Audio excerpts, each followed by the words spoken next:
네, BOJ의 금리 인상 발표 후 환율 하락, 그 후 수급이 들어와주면서 반도체 투톱 3% 급등했고요. 이에 코스피 1% 상승 마감했습니다. 7월의 마지막 거래일 반짝 힘을 내줬는데 8월에도 그 분위기 이어갈 수 있을까요?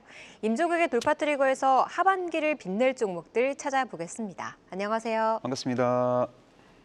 네, 바로 첫 번째 주제 시작해 보겠습니다. K뷰티가 전 세계에서 인기를 끌고 있죠. 국내 중소 인디 브랜드들 중국을 벗어나 미국과 일본, 유럽, 동남아 등에서 맹활약하고 있는데요. 대표님, 화장품 관련주 과거의 영예를 네. 되찾을 수 있을까요? 뭐 명예를 되찾고도 남죠. 그러니까 K 인디 화장품 브랜드들이 이제 글로벌 시장에서 승승장구하고 있고요. 이 르네상스 그 시대가 계속 연장될 가능성이 상당히 높다라고 보고 있습니다. K 인디 브랜드가 글로벌 시장에서 종횡무진 맹활약을 할 수 있는 배경 중에 하나가 바로 화장품 개발 역량과 생산 능력이 매우 뛰어난 ODM 업체가 있기 때문에 가능하다라고 보시면 될 것 같고요. 한국 화장품 ODM 분야의 양대 산맥은 이제 코스맥스하고 한국 콜마입니다. 그리고 기초 화장품 비중이 높긴 하지만 이제 시차를 두고 이제 색조 화장품과 관련된 어떤 개발 역량을 이제 총동원해 갖고 글로벌 색조 화장품에 대한 수요 증가 추세 속에서 아주 적극적으로 대응을 할 것으로 기대가 되고 있고요. 글로벌 뷰티 시장에서 적극적으로 요구하고 있는 다양한 색조 화장품 개발을 통한 추가적인 성장 스토리가 이제 시차를 두고 부각이 될 가능성이 높다라고 저는 보고 있습니다.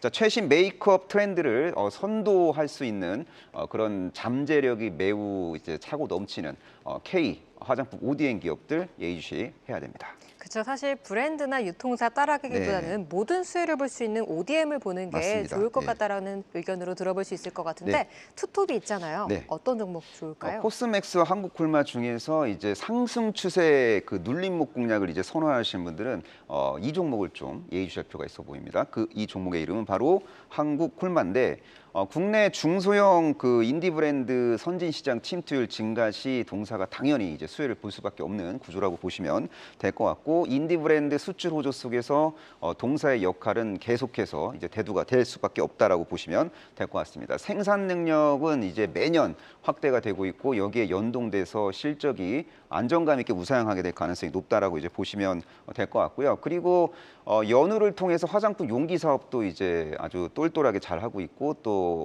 HK 이노엔이라는 상장 자회사를 통해서 제약 사업까지 영위하는 그런 기업입니다. 그래서 제품 포트폴리오도 상당히 다변화돼 있고 자회사를 통한 성장 이슈도 이제 부각이 될 수 있는 그런 기업이라고 보시면 될 것 같고요. 요즘에 제약 바이오 기업들에 대한 투심이 많이 개선되고 있는데 동사도 알고 봤더니 HK 이노엔을 통해 갖고 제약 바이오 사업을 간접적으로 영위하고 있다는 것도 기억을 하시면 좋을 것 같고요. 내년도 예상 EPS 기준으로 이제 퍼가 13.5배 정도에 이제 불과하기 때문에 화장품주 내에서도 상대적인 저평가 매력이 돋보이는 그런 기업이라고 보시면 될 것 같습니다. 요즘 K 건강기능식품도 인기를 끌고 있다고 하던데 네. 그렇다면 HK 이노엔 효과도 조금은 볼 수 있을 것 같은데 네. 목표가 순저가 짚어주시죠. 동사의 기술적 분석상 1차 목표가는요. 72,500원 전후로 설정하시면 좋을 것 같습니다. 이거는 뭐 이론적 목표가가 아니라 이제 차트 분석상 반등 시 1차 목표가라고 보시면 되고요. 이 1차 목표가를 돌파할 경우에는 그때 가서 목표 주가를 상향 조정할 필요가 있어 보입니다. 그리고 주가 하락 시 리스크를 적극적으로 이제 통제하고자 하시는 분들은 손절가를 62,300원 전후로 설정하시는 것도 바람직해 보입니다. 네, 6월 고점을 찍고 조금은 조정받고 있는 한국콜마 목표가 69,000원 짚어주셨습니다. 이어서 두 번째 이슈로 넘어가 볼까요? 반도체 업황 회복에만 집중하는 사이 조용히 수출 우등생 반열에 오른 섹터가 있습니다. 바로 디스플레이인데요.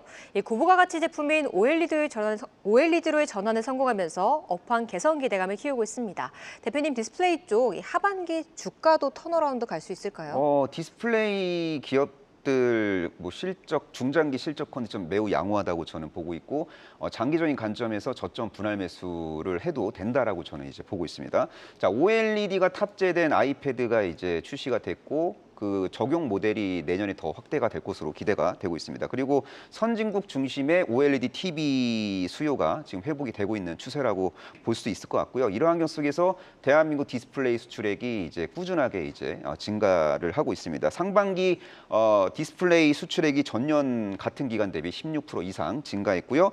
디스플레이 수출액 11개월 연속 증가세를 기록했기 때문에 IT 품목 중에서 최장 기간 증가세가 현재 유지가 되고 있다라고 보시면 될 것 같습니다. 국내 디스플레이 수출에서 OLED가 차지하는 비중은 약 70% 정도 되고 있고요.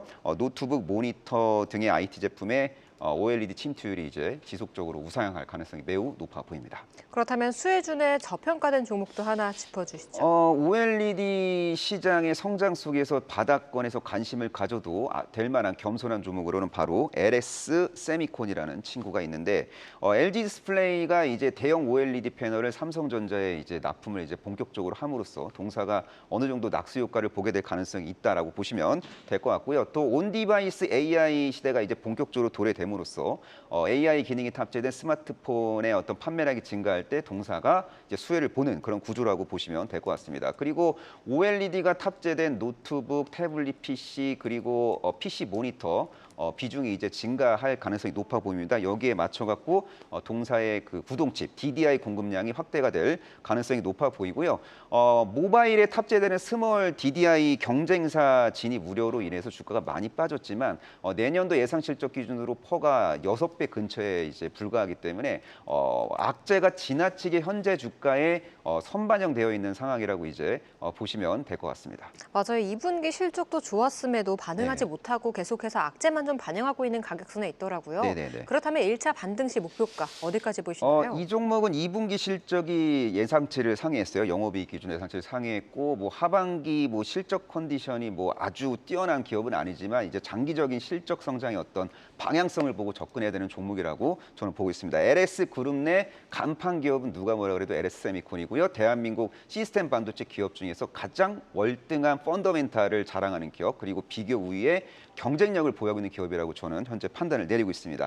자, LS 세미콘 장기적으로 접근하는 게 바람직합니다. 하지만 트레이딩 관점으로만 접근하실 분들을 위해서 목표가를 제시해드리겠습니다. 동사의 1차 목표가는 81,000원이고요. 81,000원을 돌파 후 81,000원이 지지선으로 전환될 경우 목표 주가를 당연히 올려도 되는 종목이고요. 장기적인 관점에서의 목표가는 훨씬 더 높게 설정을 하셔도 될 것 같습니다. 그리고 주가 하락 시 리스크 관리를 안 하면 안 되는 분들이 있을 거 아니에요. 그런 분들을 위한 손절가는 69,700원인데요. 동사의 어떤 그 딥밸류 구간에 있는 동사의 어떤 모습들을 이제 고려해 보면 사실은 손절 라인을 적극적으로 설정할 필요는 없겠지만 저스트 트레이딩 관점으로 접근하실 분들은 손절가를 69,700원 전후로 설정하는 것도 나쁘지 않아 보입니다. 네, 수출 호조를 보이고 있는 디스플레이 내에서 LX 세미콘 목표가 81,000원, 손절가 69,700원 짚어주셨습니다.